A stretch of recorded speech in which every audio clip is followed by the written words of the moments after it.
What is up mga kachaw? Another good day. And for today's episode, papakita ko naman sa inyo kung gaano katagal yung charge nitong aming Bastion Pony from 90% at gagamitin natin to ng isang linggo. Hindi natin to i-charge unless meron tayong long ride. So dito lang tayo sa Binyan, Santa Rosa or San Pedro sa loob ng 1 week.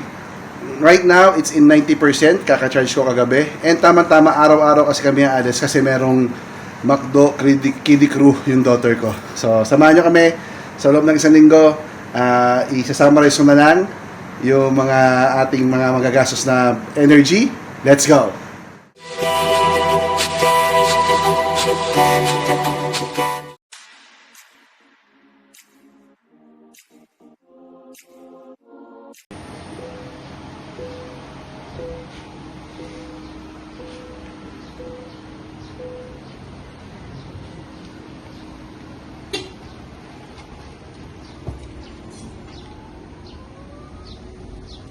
So day 1 na yun, Tuesday afternoon.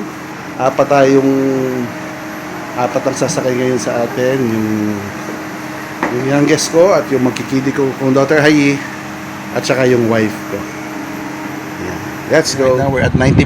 Nakalagay ito 153 kilometers of charging. I-reset ko na rin itong i-reset ko na rin itong trip odometer natin. Yan. So sa isang linggo tingnan natin kung gaano ka kailangan mag-charge o kung kailangan ba namin mag-charge or kung hindi naman namin kailangan mag-charge. So 90%, 1 week usage. Let's see. Okay, so yun mga kachaw, no? Itong episode natin for today connected to sa nakaraang vlog natin, yung how to take care of your battery at saka ano nga ba yung 20-80% rule. Kung gusto mo papanood to, ito yung thumbnail, bisitahin mo yung channel ko para maalagaan natin yung battery ng ating mga pony at yung mga naka-EV. Okay, andito na ulit tayo sa Southwoods, McDonald's Southwoods. Hopefully, may parking pa. Ito, pwede dito eh. Ayun, may mga parking pa. Yun. Sige, papark muna kami mga kachaw. Okay mga kachaw, tapos na yung activity ng daughter ko. Pauwi na tayo ngayon, daan muna tayo ng Dali. May bibili na ako sandali.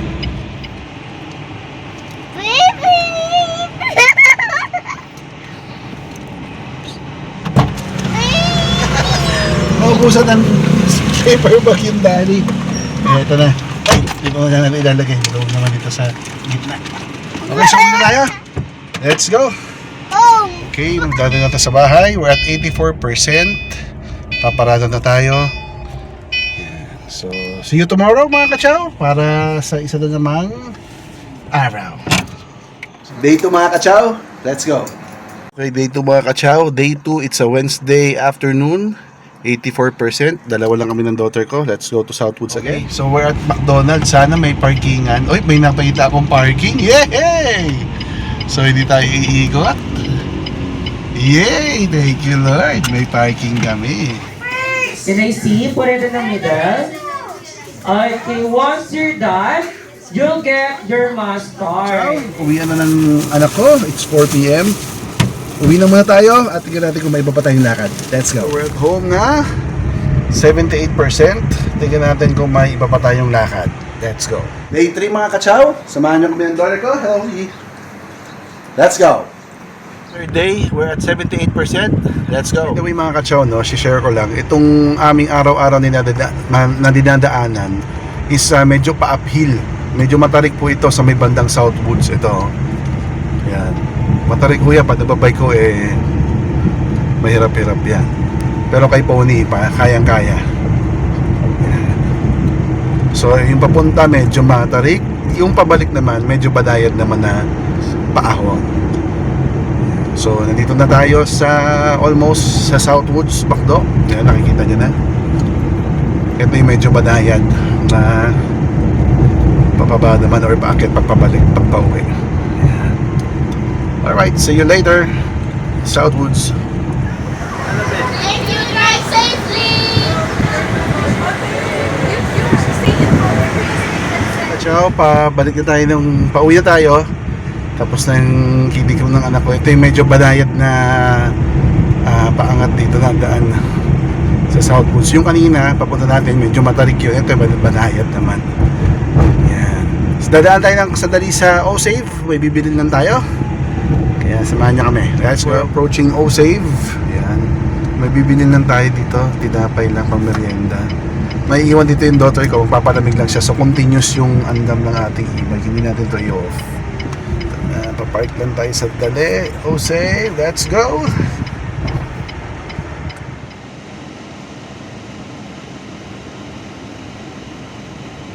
Mga kachaw, we're at home again. We're at 71%. Parada muna tayo. Tingnan natin kung meron pa tayong ibang lakad. Kung hindi, dun tayo sa day 4. Let's go. Mga kachaw, 4th day. Kasama natin yung ating mga kiddo sa likod. And si wifey, yung asawa ko. Ayun na. 5 tayo ngayon. 4th day. Southwoods ulit. Hello kami. Samahan niyo kami. Let's go. So, we're at 71%. Let's go. 4th day. Alam kung bakit traffic mga kachaw? Ayun na, umandar na. Kanina pa kami dito sa may Pure Gold halangan ng traffic. Bakit kaya? Sana wag naman masyadong matagal. Let's go. Alright, may parking na naman. Dito tayo. Thank you Lord. Yes, dito tayo. Let's go.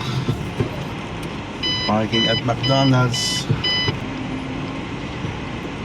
Pabot lang siya yun. Girls. Alright, we'll be back mamaya. Makachaw, let's see. We're at 66% na. Na-traffic tayo kanina sa may halan. Let's go.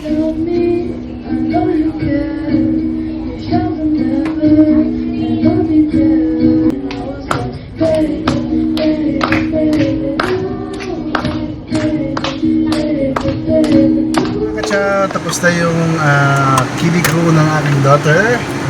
Pauwi na kami. Mamaya may pupuntahan din kami, kakain kami for dinner. Let's go. Mga kachaw, still in day 4. Kakain kami, it's 5 PM in the afternoon. Kain muna kami dun sa may Clock and Ross. Samahan niyo kami, let's go. 5 ulit kami. Continuation ng day 4, we're at 61%. Kain tayo sa may Clock and Ross chicken dito sa Binyan. Sarap daw ng mga chicken doon.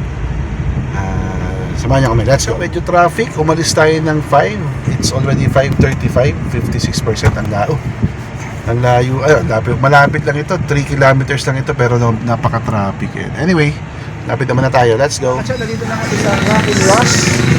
Hello, ito na yung kotse, nakapag-doon. Kain muna kami. Here, ito yung Animaster di ate, ito yung mga, uy, grabe kalaki. Laki oh. Ayos.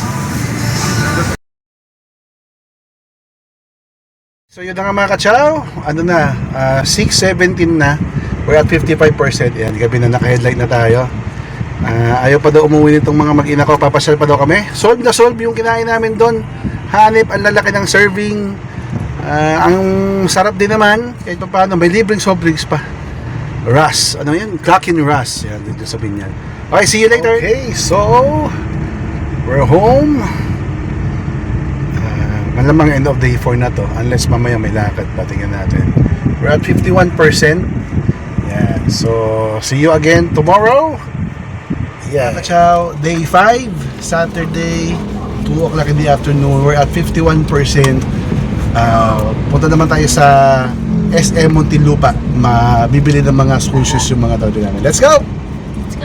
Mga kachaw, no, dapat i-consider niyo rin yung yung dami ng hams sa inyong lugar to plan habang nagpaplano ng inyong lakad, kasi stop and go yan pagka nakadaming hams. Tulad dito sa amin, bago ka makarating sa main road, ang dami mo talagang hams na dadaanan.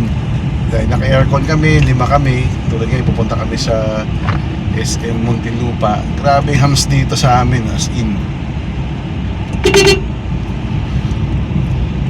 Dami pa niya, mga last 2 hams na yata. Pero simula sa madami pa. First time pala namin sa SM Muntinlupa. From our house, kulang-kulang 6 kilometers yung layo niya. So, kahit 51% lang tayo umalis, kayang-kaya natin yan balikan, sigurado. So, let's go! Okay, so mga kachaw, dito tayo sa SM Muntinlupa. Pwede tayo mag-entrance dito. We're at 43%. Yan. Hindi naman masyadong traffic, sakto lang. So, sa ano tayo, cover tayo mag-park para di mainitan. Let's go! Mga kachaw!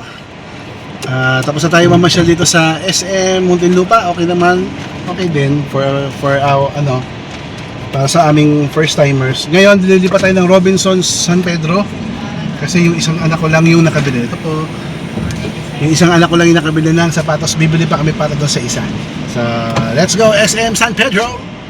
Ay, let's go Robinsons San Pedro! So, magpapark na tayo dito sa Robinsons Galleria sa San Pedro.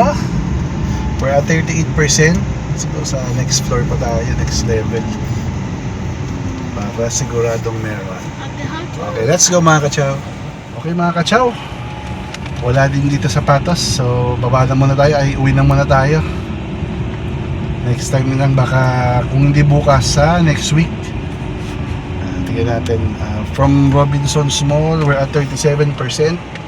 5th day, tama ba? Tingnan natin kung kaya pa bukas at may isasagad. Let's go. Okay mga kachaw, bago tayo umuwi, mag-o-safe muna tayo. So busy ang ating 5th day ngayon. Yan, bibili na ako ng milk dahil naubusan na kami ng milk. So save, let's go.